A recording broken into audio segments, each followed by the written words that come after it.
Assalamualaikum warahmatullahi wabarakatuh.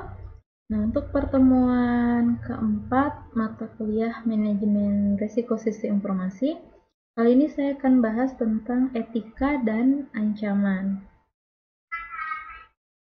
Nah, di sini ada moral, etika, dan hukum. Perbedaannya apa? Nah, untuk moral di sini yaitu suatu tradisi kepercayaan mengenai perilaku benar atau salah. Jadi lebih ke perilaku ya, bagaimana perilaku seseorang. Itulah yang dimaksud dengan moral. Kemudian untuk etika. Kalau etika ini sekumpulan kepercayaan, standar pemikiran seseorang atau individu, kelompok, dan masyarakat. Selanjutnya hukum. Nah, hukum di sini yaitu suatu peraturan perilaku yang dipaksakan oleh otoritas berdaulat seperti pemerintah, kemudian apa ya? Intinya pemerintah pada rakyat atau warga negaranya. Nah, itulah perbedaan antara moral, etika, dan hukum. Selanjutnya di dalam etika sistem informasi ada dikenal dengan PAPA atau bisa kita sebut PAPA. Apa itu? Nah, P yang pertama adalah privasi. Nah, A-nya adalah akurasi. P-nya lagi properti, A-nya adalah akses. Jadi PAPA itu adalah privasi, akurasi, properti, akses. Oke, saya akan bahas satu persatu. Nah, yang pertama adalah privasi.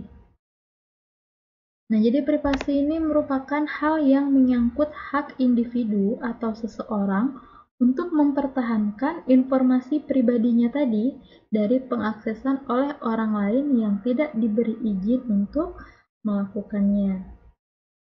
Nah, untuk privasi terbagi dua. Yang pertama adalah privasi fisik dan privasi informasi. Kemudian yang kedua, akurasi. Nah, akurasi ini ketetapan informasi dalam mewakili objek yang diwakilinya dan bebas dari kesalahan. Nah, di sini bisa berupa data yang diberikannya itu harus tepat dan akurat. Tidak ada manipulasi data terhadap informasi yang didapat dari narasumber. Kemudian P yang kedua adalah properti. Nah, di sini maksudnya entitas fisik maupun virtual yang dimiliki oleh individu atau kelompok. Nah, untuk perlindungan terhadap hak properti ini dikenal dengan HAKI, yaitu hak atas kekayaan intelektual. Nah, untuk HAKI ini ada 3 mekanisme. Nah, yang pertama ada copyright, kemudian hak paten, kemudian ada trade secret. Nah, untuk hak cipta atau copyright. Nah, di sini hak yang dijamin oleh kekuatan hukum yang melarang menduplikasikan kekayaan intelektual tanpa seizin pemegangnya. Nah, untuk hak seperti ini mudah didapatkan dan diberikan kepada pemegangnya selama masa hidup penciptanya itu kurang lebih 70 tahun. Nah, itu berlakunya selama 70 tahun untuk copyright. Selanjutnya adalah hak paten. Nah, kalau hak paten ini sekumpulan hak eksklusif yang diberikan oleh negara kepada seorang penemu atau hasil temuan untuk waktu yang terbatas. Nah, untuk hak paten ini sulit didapatkan karena hanya akan diberikan kepada penemu-penemu inovatif yang sangat berguna. Kemudian hukum hak paten ini diberikan berlaku selama 20 tahun. Jadi bedanya kalau copyright tadi 70 tahun, sedangkan untuk hak paten ini berlaku selama 20 tahun. Selanjutnya adalah rahasia perdagangan atau trade secret. Jadi ini merupakan suatu formula, praktek, proses, desain, instrumen, atau kumpulan informasi. Nah, di mana tidak semuanya itu boleh diketahui untuk kepentingan keuntungan bisnis atau konsumen dan kompetitor. Jadi ini kayak resep rahasia suatu perusahaan. Nah, hukum rahasia perdagangan melindungi kekayaan intelektual melalui lisensi atau kontrak. Nah, pada lisensi perangkat lunak, seseorang yang menandatangani kontrak menyetujui untuk tidak menyalin perangkat lunak tersebut untuk diserahkan pada orang lain atau untuk dijual. Nah, kemudian kan tadi udah tuh PAP. Nah, ini yang A-nya lagi yang terakhir adalah akses. Nah, di sini akses ini fokus dari masalah akses untuk penyediaan akses semua kalangan. Nah, teknologi informasinya ini diharapkan tidak menjadi halangan dalam melakukan pengaksesan terhadap informasi bagi kelompok orang tertentu. Jadi, P yang pertama tadi adalah privacy, kemudian akurasi, kemudian properti, dan akses. Kita singkat dengan PAPA. Oke, PAPA mudah. Bukan ya? Nah, untuk domain keamanan sistem. Nah, secara umum keamanan sistem memiliki 6 domain utama. Yang pertama, human atau orang, kemudian threats atau ancaman, attack atau serangan, metode, tools, alat bantu, risk, resiko. Oke, yang pertama adalah human atau orang, ancaman orang. Nah, di sini bisa dikatakan human itu pengguna ya, pengguna atau user. Nah, dalam pembahasan keamanan ini ada 3 klasifikasi user. Yang pertama adalah pelaku kejahatan, kemudian korban kejahatan, dan penegak hukum. Nah, untuk pelaku kejahatan di sini yaitu pengguna yang langsung bersinggungan dengan kejahatan teknologi. Nah, pelaku kejahatan dalam teknologi informasi lebih dikenal dengan intellectual data atau white collar crime yang diistilahkan bagi pelaku-pelaku kejahatan yang berpendidikan tinggi dan mempunyai kemampuan intelektual yang cerdas, termasuk di dalamnya antara lain hacker, cracker, breaker, devicer, dan lain-lain. Oke, selanjutnya adalah korban kejahatan. Nah, korban di sini ada berbagai jenisnya. Yang pertama, korban atas nama pribadi atau perseorangan. Dalam artian bahwa korban tersebut diserang secara pribadi dan mengalami kerugian sendiri. Kemudian yang kedua, korban atas nama perusahaan. Nah, di sini korban yang diserang itu dapat berupa perseorangan ataupun sekelompok orang yang bernaung di bawah sebuah organisasi atau korporasi dan kerugian mereka dapat diatasnamakan kerugian perusahaan. Selanjutnya adalah korban atas nama grup atau kelompok. Nah, untuk korban yang berdiri di atas sebuah grup tertentu. Misalnya sebuah mills, kemudian grup yang ada di jejaring sosial yang kerugiannya mungkin saja bukan dihitung berdasarkan kerugian materi. Selanjutnya, korban atas dasar tingkat kerugian. Klasifikasi korban dapat pula ditentukan berdasarkan tingkat kerugian yang mereka peroleh dari hasil sebuah penetrasi atau peretasan. Korban dapat diklasifikasikan berdasarkan 3 level yaitu high, medium, dan slow berdasarkan standarisasi kerugiannya. Selanjutnya yang ketiga tadi penegak hukumnya. Nah, masih belum memfokuskan diri terhadap jenis kejahatan sistem informasi atau teknologi informasi maupun kejahatan yang ada di dunia maya. Nah, di sini mungkin kedepannya ada yang namanya cyberpolice atau sekarang mungkin sudah ada. Nah, di sini untuk kejahatan teknologi di dunia maya akan mendominasi kejahatan kriminal yang selama ini terjadi. Mungkin untuk beberapa tahun ke depan itu lebih banyak kejahatan teknologinya daripada kejahatan kriminal. Selanjutnya yang kedua adalah threats atau ancaman.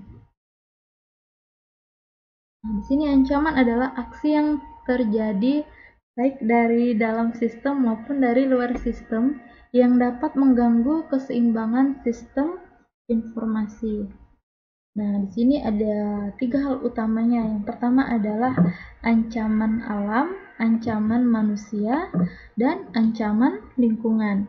Nah, untuk ancaman alam yang termasuk dalam kategorinya yaitu Ancaman air, contohnya seperti banjir, tsunami, intrusi laut, kelembaban tinggi, badai, dan pencairan salju. Selanjutnya untuk ancaman tanah, contohnya seperti tanah longsor, gempa bumi, dan gunung meletus.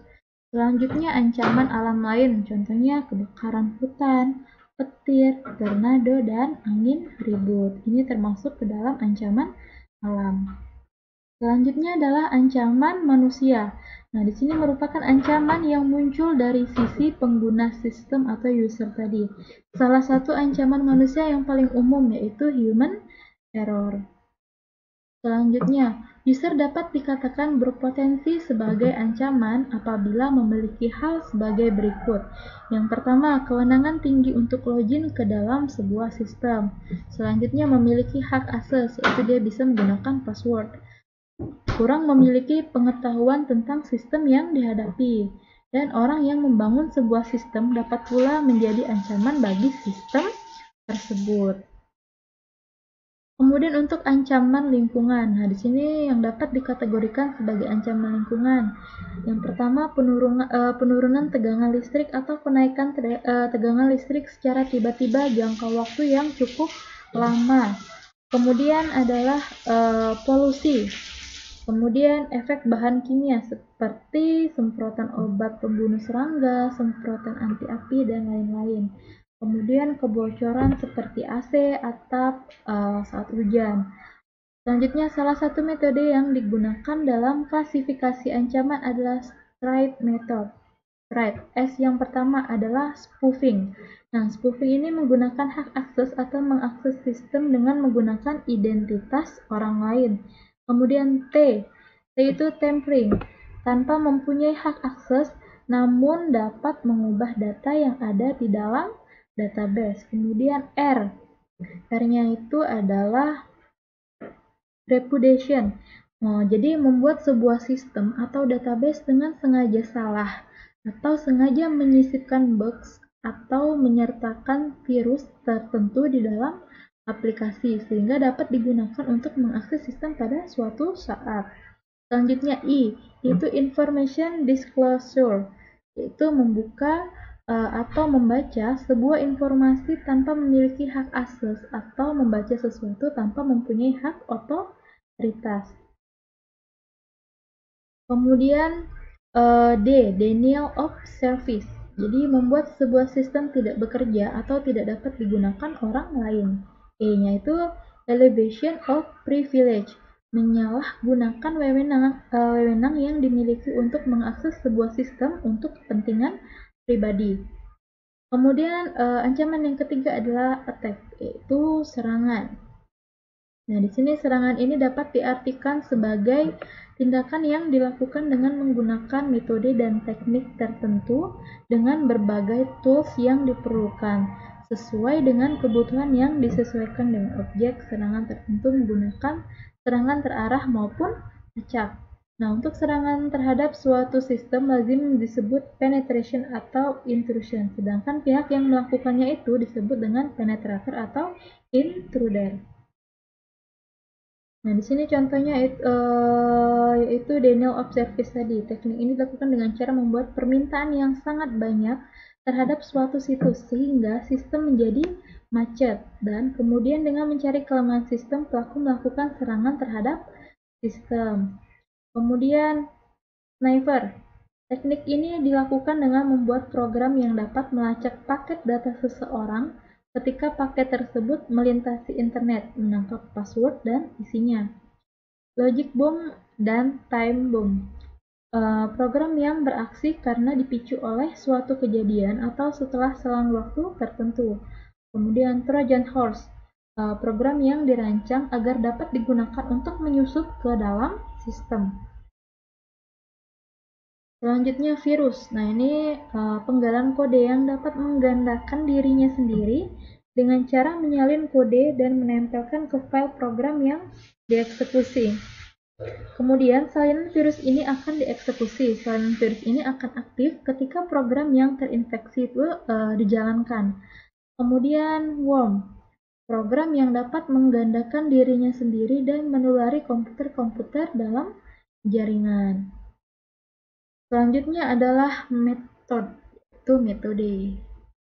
Nah, metode ini yaitu sebuah teknik atau cara atau prosedur yang dirancang sedemikian rupa untuk meretas atau menjaga sebuah sistem dari ancaman. Nah, di sini secara umum dibagi menjadi dua.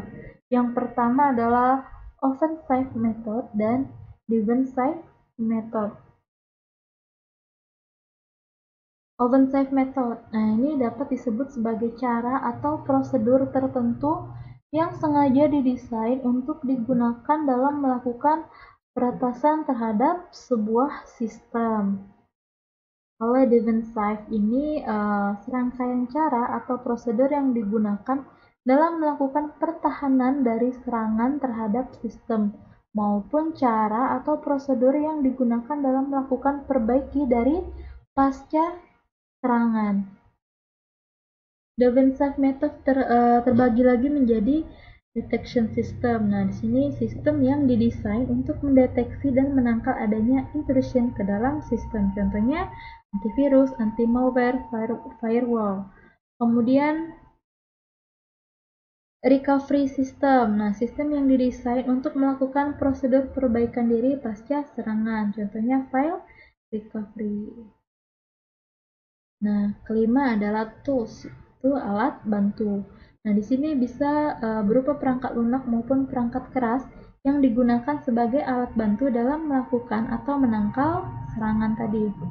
Nah, secara umum tools ini terbagi menjadi tools untuk peretasan sistem dan tools untuk pertahanan sistem. Namun demikian, menjadi rancu karena beberapa tools yang tadinya digunakan oleh admin untuk melakukan perawatan sistem kemudian bisa juga digunakan untuk meretas sistem. Yang keenam, resiko. Nah, di sini didefinisikan sebagai peluang terjadinya sebuah hal yang dapat memberikan dampak sehingga mengakibatkan terganggunya proses yang lain sampai menyebabkan kegagalan pada sebuah tujuan organisasi. Nah, risiko ini diukur berdasarkan dampak atau impact yang ditimbulkan terhadap kemungkinan terjadinya risiko. Salah satu sudut pandang yang digunakan adalah memandang nilai aset terhadap risiko yang harus dihadapi jika terjadi serangan keamanan. Nah, mungkin untuk pertemuan kali ini hanya itu saja yang bisa saya jelaskan. Nah, untuk ada yang ingin ditanyakan atau ada yang kurang jelas, boleh langsung hubungi saya. Baiklah, terima kasih. Saya akhiri. Wassalamualaikum warahmatullahi wabarakatuh.